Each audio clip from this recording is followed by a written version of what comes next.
The age of revolution 1813-1848। तो जो conservatives ने जो था वो ट्राई किया था कि सारी पावर्स जो है वो लिबरलिज़म और नेशनलिज़म के इसमें ना आ पाए और एसोसिएटेड हो जाए रिवॉल्यूशन में many part of the Europe region, जैसे कि इटली, जर्मन स्टेट। और इसमें जो प्रोविंसेस थे वो आते थे ऑटोमन एम्पायर के अंदर में, आयरलैंड एंड पोलैंड। जो रिवॉल्यूशंस थे वो लीड किए जा रहे थे नेशनलिस्ट के वजह से, belonging to the educated middle class. तो इसमें जो थे मोस्टली मिडिल क्लास लोग ही हुए करते थे, जो कि प्रोफेसर्स थे, school teacher, clerk and the members of commercial middle class. और इसका जो फर्स्ट अपीवल था वो पहली बार जो था इसके खिलाफ आवाज़ उठाई गई थी फ्रांस में इन जुलाई 1813। और इसमें जो बर्बन किंग्स जो थे जिसको पावर की रिस्टोर किया गया था during the conservative reaction in 1815। अब ये जो बर्बन डायनेस्टी थी उसे भी ओवरथ्रोन कर दिया था और लिबरल रिवॉल्यूशनरीज जिन्होंने इंस्टॉल किया था एक कॉन्स्टिट्यूशन मोनार्की लुइस फिलिप्स के साथ एट इट्स हेड। तो यहाँ पर एक कोटेशन और है, when France sneezes Metternich once remark. Metternich ने यहाँ पर रिमार्क किया था, when France sneezes the rest of the Europe catches cold. तो इसका मतलब है कि जैसे अगर फ्रांस ने भी रिवॉल्यूशन एक बार अगर जीत लिया तो उसके बाद पूरा यूरोप जो है फ्रांस को फॉलो करेगी और अपने इसमें भी रिवॉल्यूशन लाने की कोशिश करेगी और डेमोक्रेटिक चाहेगी। फिर जुलाई रिवॉल्यूशन जो था एकदम चिंगारी के जगह भड़क चुका था और ब्राज़ील जो थी वो लीड कर रही थी बेल्जियम को, और ये जो था ब्रेकिंग अवे था from United kingdom of Netherlands. An event mobilised nationalist feeling among the educated elite across Europe was the Greek war of independence. तो इसमें एक मोबिलाइज्ड नेशनलिस्ट फीलिंग जो लाई थी वो एजुकेटेड इलाइट ने लाई थी यूरोप में, और ये सब हुआ था एक ग्रीक वॉर के इंडिपेंडेंस के कारण। तो ग्रीस जो था हमेशा से एक ऑटोमन एम्पायर का पार्ट रहा था 15th सेंचुरी से। The growth of revolutionary nationalism in Europe spark of a struggle for independence among the Greek in 1821। तो यहाँ पर जो थी रिवॉल्यूशन की स्टार्ट हुई थी 1821 में। फिर नेशनलिस्ट जो थे ग्रीक में उन्हें सपोर्ट मिला बाकी ग्रीक्स कंट्रीज से, और Greek living in exile and also from many West Europeans who had been sympathized for ancient Greek culture. और ये लोग जो थे अपने ग्रीक कल्चर को फॉलो करते थे, और poets and artist lauded Greece as a cradle of European civilization. और जो ग्रीक का जो कल्चर था इसे जो आर्टिस्ट और पोएट थे इसी के ज़रिए रिवॉल्यूशनर लाने की कोशिश करते थे, और European civilisation and mobilised public opinion जो था वो सपोर्ट करता था और स्ट्रगल करता था अगेंस्ट मुस्लिम एम्पायर। यहाँ पर जो इंग्लिश पोएट थे लॉर्ड बर्नन, इन्होंने ऑर्गेनाइज किए थे funds and later went on fight in the war. तो इन्होंने जो है फंड ऑर्गेनाइज किए थे वॉर के लिए ताकि ये लोग जो है आर्मी की मदद कर सके, और उसके बाद में वो युद्ध लड़ने के लिए यानी कि वॉर में चले गए थे, और वहाँ पर इनकी जो है डेथ हो गई थी फीवर की वजह से 1824 में। और फाइनली एक ट्रेटी साइन हुई थी, ट्रेटी ऑफ कंटेनिफोल ऑफ 1832, और इसमें जो है ग्रीस को जो है इंडिपेंडेंट नेशन डिक्लेयर किया गया था। फिर आता है यहाँ पर the romantic imagination and national feeling. तो जैसे जैसे डेवलपमेंट होता गया नेशनलिज्म में, और यहाँ पर जो है एक भी बार वॉर या टेरिटोरियल एक्सपेंशन नहीं हुआ था, और कल्चर जो था वो एक बहुत इम्पॉर्टेंट रोल प्ले करता था, क्योंकि कल्चर से ही जो है आइडियाज़ आते थे नेशन में, और कल्चर के ज़रिए ही आर्ट, पोइट्री या फिर स्टोरीज़ के मदद से ही अपने नेशन की जो है वो बातें रखी जाती थी, या फिर नेशन को नेशनलिस्ट फीलिंग दी जाती थी। तो जो रोमांटिकिज्म जो है एक कल्चरल मूवमेंट है जिसे डेवलप करने के लिए particular form of nationalist sentiments. तो इससे जो है बहुत सारे नेशनलिस्ट सेंटिमेंट्स भी जुड़े हुए होते हैं। Romantic artist and poets generally criticise the glorification of reason and science. तो ये लोग जो है हमेशा ग्लोरिफिकेशन, रीज़न और साइंस में बारे में बता देते। और ये लोग जो हमेशा फोकस करते थे इमोशंस पे, institution and mystical feelings. Their effort was to create a sense of shared collectivity heritage. और ये लोग जो हमेशा ऐसा चाहते थे कि ये लोग एक सेंस शेयर कर पाए कलेक्टिव हेरिटेज का, एक इनके पास कॉमन कल्चर पास्ट हो, और ये सब इनके बेसिस पे हो, नेशन के बेसिस पे। और अलग other romantic such has German philosopher John Gottfried header. तो इन ये जो बॉर्न हुए थे, ये हुए थे 1744 में बॉर्न हुए थे, और इनकी डेथ हुई थी 1803 में। और इन्होंने क्लेम किया था that the true German culture was to be discovered among the common people, दास वॉन्ग। तो इन्होंने बोला था कि अगर किसी भी नेशन का कल्चर जानना है, या फिर खुद के जर्मन स्टेट नेशन का ही अगर कल्चर जानना है, तो उसके लिए कहीं जाने की ज़रूरत नहीं है, वो जाना जा सकता है अपने कॉमन पीपल के द्वारा। और यहाँ पर कॉमन पीपल जो है उसे बोला गया दास वॉन्ग। और इसमें जो था फोक सॉन्ग, फोक पोएट्री, फोक डांस जो थी वो ट्रू स्पिरिट थी नेशन की। वॉल्कनिस्ट, यानी कि वॉल्कनिस्ट जो थी बोला जाता था नेशन को, और ये जो था बहुत ही पॉपुलराइज था। तो इन सारी चीज़ों को कलेक्ट करने से और रिकॉर्ड करने से एक फोक कल्चर जो था इसेंशियल प्रोजेक्ट बन गया था, और इससे जो है नेशन बिल्डिंग भी काफ़ी आसान हो चुकी थी। This emphasise on vernacular language and the collection of folklores was not to just take cover national। और इसके बाद जो था मॉडर्न नेशनलिस्ट मैसेज जो था लार्ज ऑडियंस में who were mostly illiterate। तो यहाँ पर जो लोग थे वो बहुत ही इलिटरेट थे, और वो लोग अपने कल्चर को या नेशन को अच्छे से उतना नहीं जानते थे, लेकिन अपने कल्चर को, जो उन्हें फोक लोयर या फोक स्टोरीज़ वगैरह पता थी, वो उनको अच्छी तरह से पता था। तो इन स्पेस ऑफ पोलैंड, और पोलैंड में जो थी स्पेशली जो partition at the end of 18th century जो हुआ था, उसमें ग्रेट पावर्स थे जैसे कि रशिया, प्रशिया एंड ऑस्ट्रेलिया।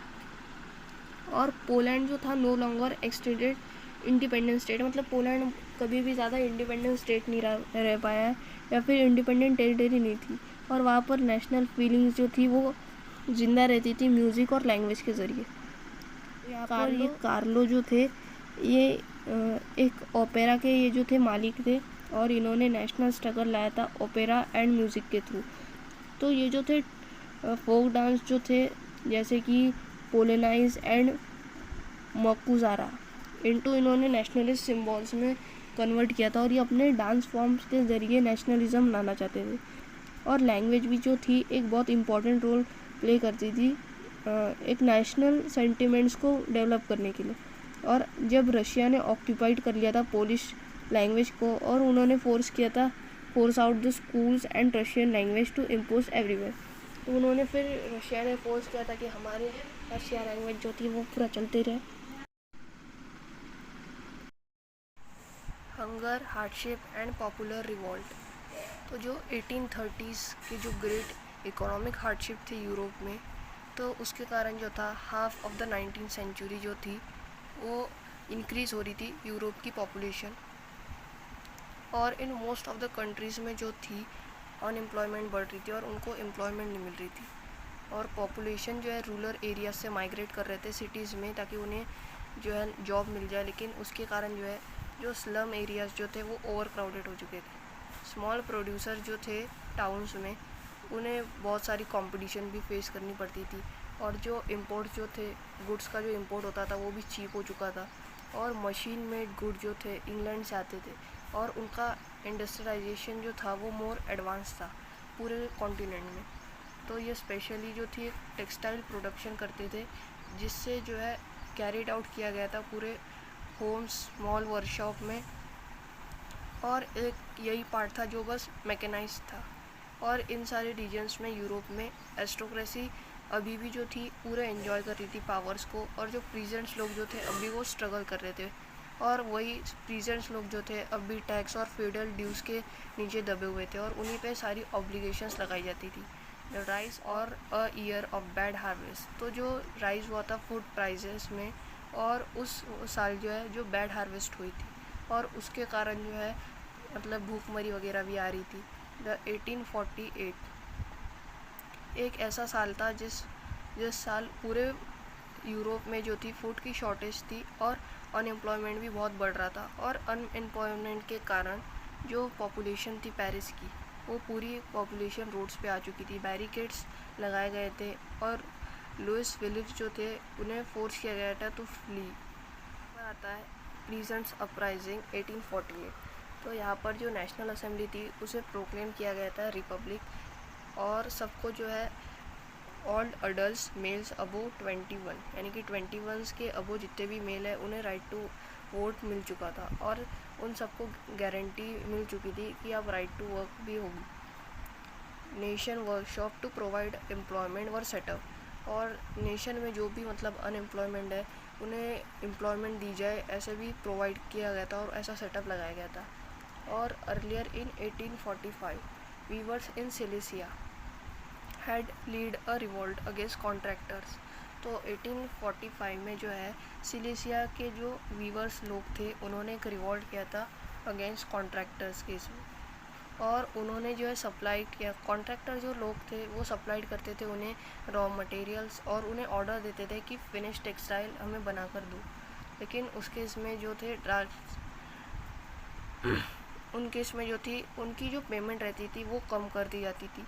और एक जर्नलिस्ट थे विलियम वुल्फ, उन्होंने डिस्क्राइब किया था सिलेसियन विलेज एज फॉलोज।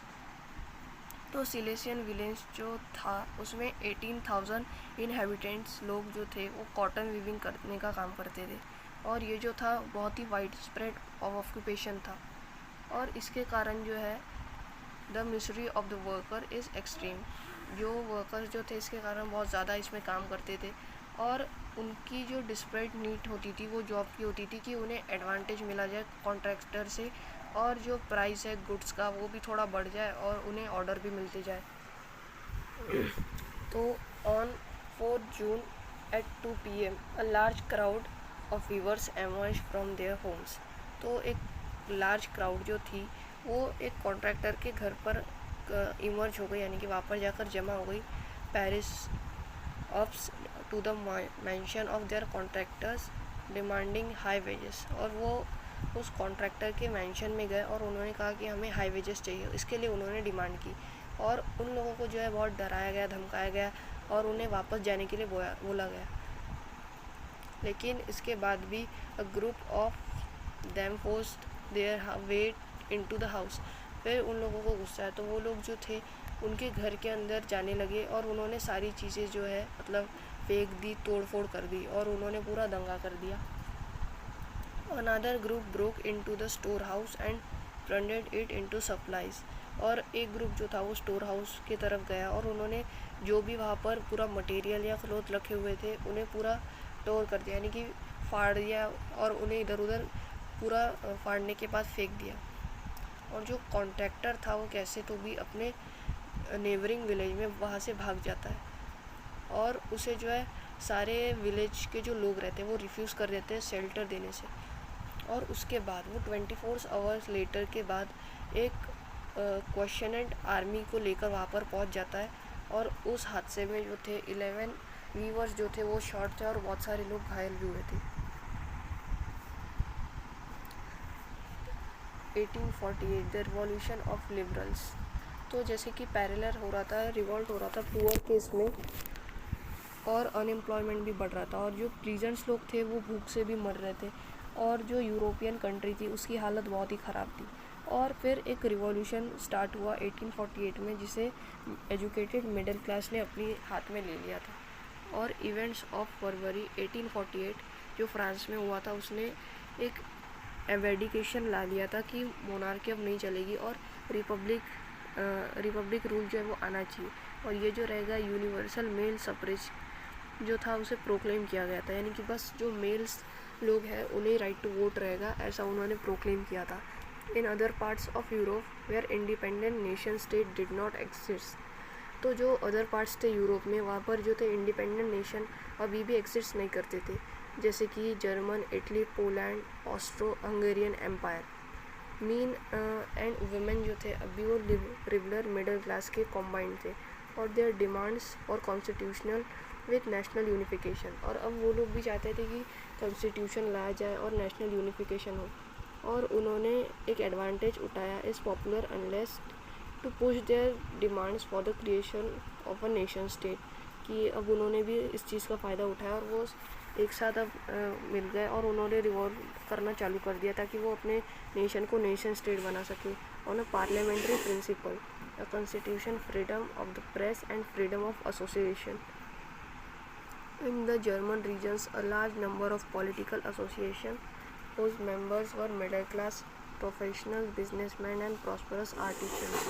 तो जो जर्मन्स के जो लोग थे वो प्रोफेशनल्स, मिडिल क्लास प्रोफेशनल्स थे, बिजनेसमैन और आर्टिशियंस लोग थे. और ये सब लोग जो है एक होकर आए थे फ्रैंकफर्ट में और उन्होंने डिसाइड किया था वोट करेंगे ऑल जर्मन नेशन असेंबली के लिए.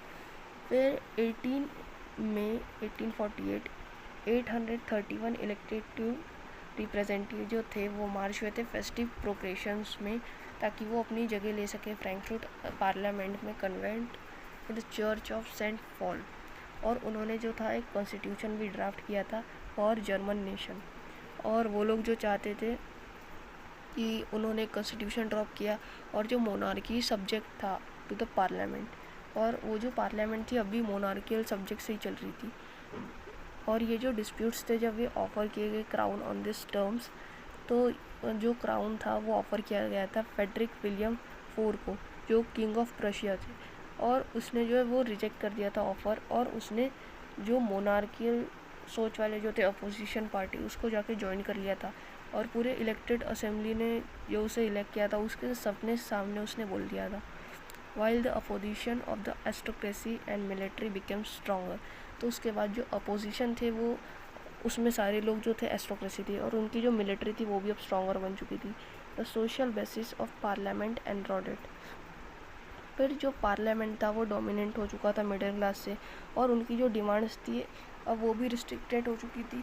और वर्कर्स आर्टिशियन जो थे अपना जो सारा सपोर्ट था वो भी खो रहे थे. उसके बाद जो पार्लियामेंट में जो भी लोग थे उनकी जो है सारा सपोर्ट लॉस्ट हो गया था और एंड ऑफ ट्रूप्स उन्हें मतलब असेंबली में बुलाया गया था और सारी असेंबली को जो है डिसबैंड कर दिया गया था. और इस इशू के कारण जो थे एक्सटेंडिंग पॉलिटिकल राइट्स भी सामने आई थी. और वुमेन जो थी हमेशा ही से कॉन्ट्रोवर्शियल रही है और उन्होंने जो भी रिबलर मूवमेंट्स भी किए थे इन विच उन्होंने जो था सारे मूवमेंट्स और रिवॉल्यूशन में एक्टिवली पार्टिसिपेटेड किया था. लेकिन अब भी उनके पास जो थे वोटिंग राइट्स नहीं थे. Women had form their own political association. तो वुमेन ने जो थे अपने ओन पॉलिटिकल एसोसिएशन भी फॉर्म कर लिए थे. उन्होंने अपने खुद के न्यूज़पेपर्स और पॉलिटिकल मीटिंग्स में भी पार्ट लेना शुरू कर दिया था. फेमिनिस्ट यहाँ पर एक वर्ड है awareness of women's rights and interest based on the relief of social economic and political rights of the gender. तो फेमिनिस्ट मतलब वो होता है कि जो वुमेन्स राइट्स के लिए लड़े, सपोर्ट करे और उन्हें हर चीज़ में यानी कि सोशल, इकोनॉमिक, पॉलिटिकल में एक साथ उनकी जगह दे और उनके लिए इक्वालिटी लाए.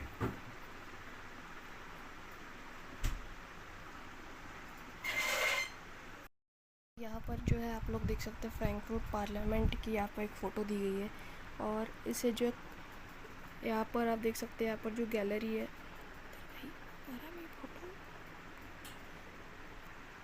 यहाँ पर जो गैलरी है इस गैलरी में जो है वुमेन्स बैठी और नीचे पूरे मेल लोग बैठे हैं.